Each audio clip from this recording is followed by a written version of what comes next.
Video like करके आगे share ज़रूर कर देना कि किसी मुसलमान को, मोमिन को कांटा भी नहीं चुभता मगर उसके गुनाह की वजह से।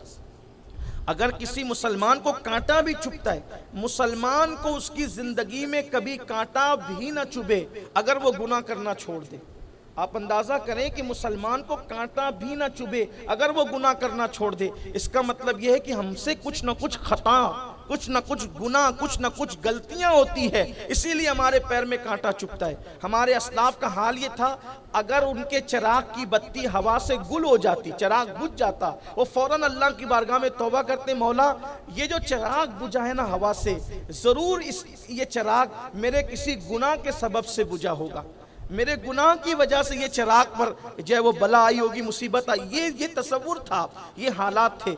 और आजकल हमारी फिक्र ये हो गई है कि भाई मुझ पर मुसीबत आई है, वो किसी ने कुछ कर दिया है, मुझ पर तकलीफ आई है तो किसी ने कुछ कर दिया, किसी ने कुछ कर दिया, किसी ने कुछ कर दिया। ये तसव्वुर इतना लोगों के अंदर पैदा हो गया। मैं कहता किसी ने कुछ नहीं किया, हम ही ने कुछ किया है।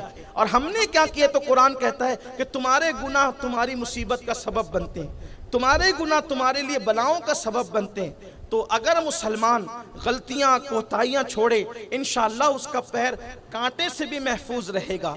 तो हज़रत यूनुस अलैहिस्सलाम 3 मरतबा कुरान डाला गया, 3 मरतबा कुरान अंदाजी की गई और तीनों मरतबा हज़रत यूनुस अलैहिस्सलाम का नाम निकला। और फिर यूनुस अलैहिस्सलाम ने फरमाया, हाँ मैं ही अपने रब का भागा हुआ गुलाम हूँ, मैं ही अपने आका का भागा हुआ गुलाम हूँ। और फिर उन्होंने जब वो दरिया के अंदर छलांग लगा दी। दरिया में छलांग लगाना था कि यूनुस अलैहिस्सलाम जब दरिया में पहुंचे तो अल्लाह ने हुक्म दिया मछली को कि इनको अपने पेट में निगल ले। और हज़रत यूनुस अलैहिस्सलाम को मछली ने अपने पेट में निगल लिया। हालांकि चूँकि नबी थे, एहतराम नबूवत भी अल्लाह ने दरिया के जानवरों को सिखाया और फरमाया कि जो मछली ने यूनुस को अपने पेट में रखा है, अब कोई दरिया का जानवर इसके बराबर न तैरा करे, क्योंकि इसके अंदर नबी मौजूद है। और जो नर मछलियां थी उनको हुक्म था कि इस मछली के करीब न जाएं, इसलिए कि इसके अंदर अल्लाह का नबी मौजूद है। और फिर हज़रत यूनुस अलैहिस्सलाम तकरीबन 40 दिन तक मछली के पेट में रहे। और मछली के पेट में रहने की वजह से हड्डियां, जिस्म सब कमज़ोर हो गया। उस वक्त हज़रत यूनुस अलैहिस्सलाम को ख्याल आया कि मछली के पेट से अब इस मुसीबत से निजात कैसे मिल सकती है। तो फिर वही बात दिल में आई, अल्लाह की तरफ रुजू करो।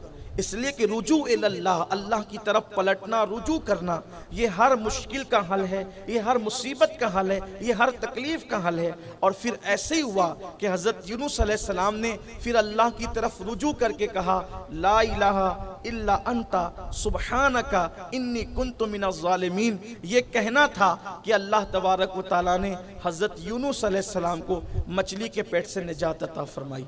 तो मुसीबतों का हल अंबियाए किराम की ज़िंदगी हमें बता रही है कि अल्लाह की तरफ रुजू करना है, अल्लाह की तरफ पलटना है।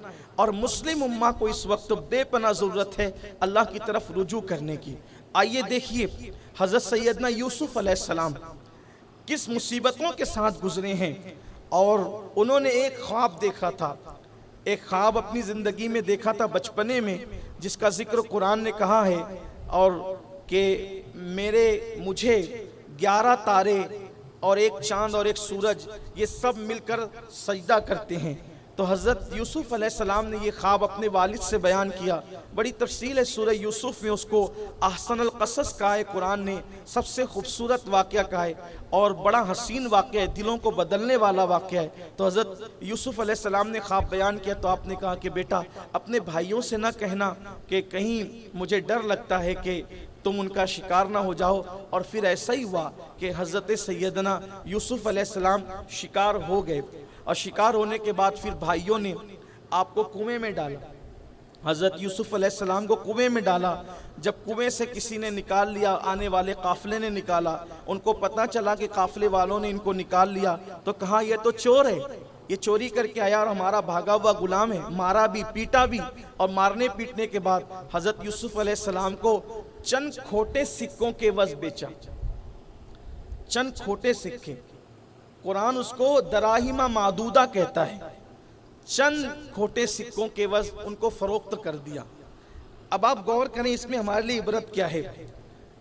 जब खोटे सिक्कों के एवज हजरत यूसुफ बिके और बेचे गए, फिर उसके बाद वीडियो अगर अच्छा लगा हो तो लाइक करके आगे ज़रूर शेयर कर देना। अल्लाह